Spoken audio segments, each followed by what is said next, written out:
히포크라테스 AI 건강원을 찾아주신 6080 어르신들 반갑습니다. 저희 히포크라테스 AI 건강원은요, 인공지능 기술로 허구성, 과장성, 추측성 정보는 싹 걸러내고요, 검증된 정확한 지식만 딱 엄선해서 전해드립니다. 오늘 저희가 좀 깊이 살펴볼 주제는 바로 60세 이후 삶을 되찾는 5가지 실천 루틴입니다. 정말 60세 넘으면서부터는 몸이 예전 같지 않다 이렇게 느끼실 때 많으시죠?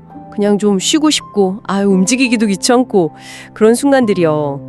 근데 이런 작은 선택들이 쌓여서 어쩌면 생기를 좀 잃게 만들 수도 있다는 거죠. 네, 맞습니다. 쇠약해지는 게 꼭 나이 때문만은 아니에요. 사실은 활동량이 줄어드는 게 더 큰 원인일 수 있거든요. 하지만 희망은 있습니다. 오늘 저희가 알려드릴 아주 간단한 루틴들만으로도 몸과 마음의 활력을 되찾으실 수 있습니다. 그래요. 가장 먼저 좀 바꿔야 할 생각이 많은 분들이 피곤하면 무조건 쉬어야 한다, 이렇게 생각하시는 건데요. 이게 왜 좀 위험할 수 있다는 건가요? 네, 그게 도쿄대 연구를 보면 좀 충격적인데요.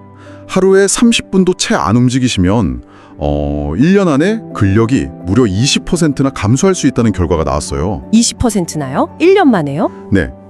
그러니까 이게 과도한 휴식이 오히려 몸을 더 약하게 만드는 거죠. 예를 들어 볼까요? 농사를 지으셨던 71세 영슈 어르신 사례가 딱 그런데요. 관절이 좀 아프셔서 쉬기 시작하셨는데 이게 점점 걷는 것조차 힘들어지신 거예요. 알고 보니까 가장 큰 원인이 운동 부족이었던 거죠.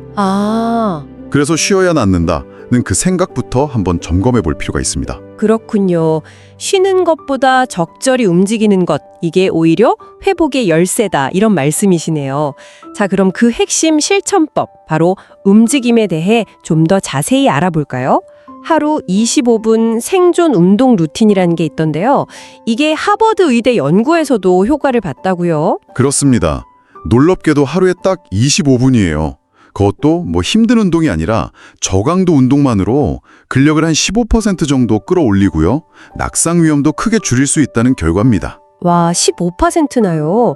어떤 동작들인가요? 어렵진 않고요. 네, 어렵지 않습니다. 딱 4가지 동작이면 충분해요. 자, 첫째는요, 의자 스쿼트 한 5분 정도요. 의자에 앉았다 일어서기를 반복하시는 거예요. 허벅지 힘을 기르는 거죠. 둘째는 한 다리 서기, 이것도 5분, 벽 같은 걸 짚으시고요. 한 다리로 한 10초 정도씩 버티면서 균형 감각을 키우는 겁니다. 균형 감각 중요하죠. 네. 셋째는 팔 돌리기, 역시 5분, 어깨를 부드럽게 내 앞뒤로 돌려주시는 거고요. 어깨 유연성을 위한 거죠. 마지막 넷째는 제자리 걷기, 이것도 5분입니다. 무릎을 그냥 가볍게 들면서 제자리에서 걷는 거예요. 4가지 다 정말 간단하네요. 네, 각 동작 사이에 잠깐씩 쉬시면서 너무 무리하지 마시고 몸의 소리에 좀 귀 기울이면서 따라해 보시면 좋습니다. 이렇게 간단한 동작들이 모여서 큰 변화를 만드는군요. 아까 그 정원 가꾸기를 힘들어하셨다는 72세 영희 어르신도 이 루틴 덕분에 다시 정원에서 막 활기차게 움직이게 되셨다고요? 네, 맞아요. 내가 다시 움직이고 있다는 게 느껴져서 정말 기뻤다고, 그렇게 말씀하셨다고 합니다. 듣는 저도 괜히 힘이 나네요. 그런데 운동만큼이나 또 중요한 게 있다고요. 뭐가 있을까요? 바로 제대로 숨 쉬는 법입니다. 숨쉬기요. 숨쉬기요? 그냥 숨 쉬는 거 아닌가요? 좀 다른데요. 운동 전후 한 2, 3분 아니면 그냥 잠시 앉아 계실 때도 좋아요. 배에 손을 얹고 복식 호흡을 해보시는 거예요. 코로 한 4초 정도 깊게 들이마시고 입으로 천천히 6초 정도 길게 내쉬는 거죠. 4초 들이쉬고 6초 내쉬고. 이게 왜 그렇게 중요한가요? 이게 왜 중요하냐면요. 연구 결과를 보면 이런 깊은 호흡이 산소 순환을 한 25%나 개선시킨대요. 와, 25%요? 네. 그래서 근력 향상이나 피로 회복에 직접적으로 도움을 준다는 거죠. 단순히 숨만 쉬는 게 아니라 몸에 에너지를 불여넣는 과정이라고 보시면 됩니다. 그래서 그 숨이 차서 등산을 포기하셨던 70세 민준 어르신께서도 이 복식 호흡을 꾸준히 하시고 다시 산을 오르실 수 있게 되셨군요. 네, 바로 그거죠. 산이 다시 나를 부르는 것 같았다고 말씀하셨다니까요. 이야, 정말 대단한데요? 호흡 다음으로 또 챙겨야 할 건 없을까요? 당연히 있죠. 충분한 수분 섭취입니다. 물 마시는 거요. 아, 물. 이거 정말 중요하죠. 저도 알아요. 근데 이게 의외로 많은 분들이 좀 놓치시는 부분인데요. 그 연구에 따르면요. 가벼운 탈수 상태만으로도 근력이나 에너지 수준, 심지어 집중력 같은 인지 기능까지 20%나 떨어질 수 있대요. 네, 탈수만으로 20%나요? 세상에. 네, 정말 놀라운 수치죠.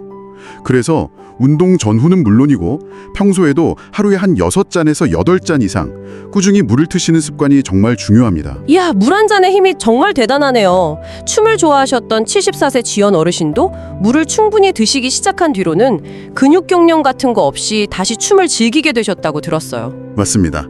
내 몸이 다시 음악에 맞춰 노래하는 것 같다고 하셨답니다. 정말 멋지죠? 네, 정말 멋지네요. 자, 그럼 몸을 움직이고 제대로 숨 쉬고 또 물도 충분히 마시고 이걸 꾸준히 하게 만드는 힘은 뭘까요? 마지막으로 강조하실 게 있다면요. 네, 그게 바로 마음가짐, 즉 내면의 평화를 지키는 것입니다. 내면의 평화요? 네, 때로는 주변 분들, 특히 가족들의 걱정이 있잖아요. 아이고, 무리하는 거 아니야? 운동해도 괜찮겠어?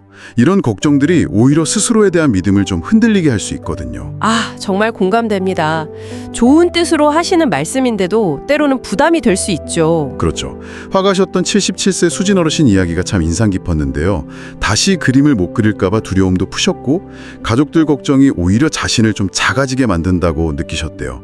그런데 혼자만의 운동 루틴을 조용히 꾸준히 실천하시면서 내 색깔을 다시 찾았다. 강인함을 되찾은 느낌이다 이렇게 말씀하셨다고 합니다. 와, 정말 감동적인데요. 자신의 결정을 믿고 묵묵히 나아가는 힘이군요. 네, 맞습니다. 자신의 변화 가능성을 믿고 외부의 시선이나 걱정에 너무 흔들리지 않으면서 자신만의 길을 가는 힘. 그것이 어쩌면 가장 중요한 루틴일지도 모릅니다. 자, 그럼 오늘 이야기를 한번 정리해 보겠습니다. 60세 이후 활력을 되찾기 위한 핵심. 첫째, 쉬는 게 최고라는 생각부터 바꾸자. 둘째, 매일 25분 4가지 간단한 운동 꾸준히 하자. 셋째, 운동 전후 5분 깊은 복식 호흡을 하자. 넷째, 하루 6잔에서 8잔 이상 충분히 물을 마시자. 그리고 마지막으로 주변의 염려에 흔들리지 않고 자신의 결정을 믿는 내면의 평화를 지키자. 이 4가지, 아니 5가지 실천이 중요하겠네요. 네, 그렇습니다. 꼭 기억하십시오. 여러분의 힘은 바로 여러분의 존엄입니다. 그리고 그 힘은 스스로 충분히 지켜나가실 수 있습니다. 나는 아직 여기에 있습니다. 아직 움직이고 있고, 아직 자유롭고, 아직 살아있습니다. 이 사실을 잊지 마십시오. 오늘 시작하는 작은 움직임 하나가 바로 내일의 당신을 만들 겁니다. 네, 오늘 정말 좋은 말씀 감사합니다. 히포크라테스 AI 건강호는 60850 어르신들의 건강을 늘 돕겠습니다. 다음 영상도 기대해 주세요.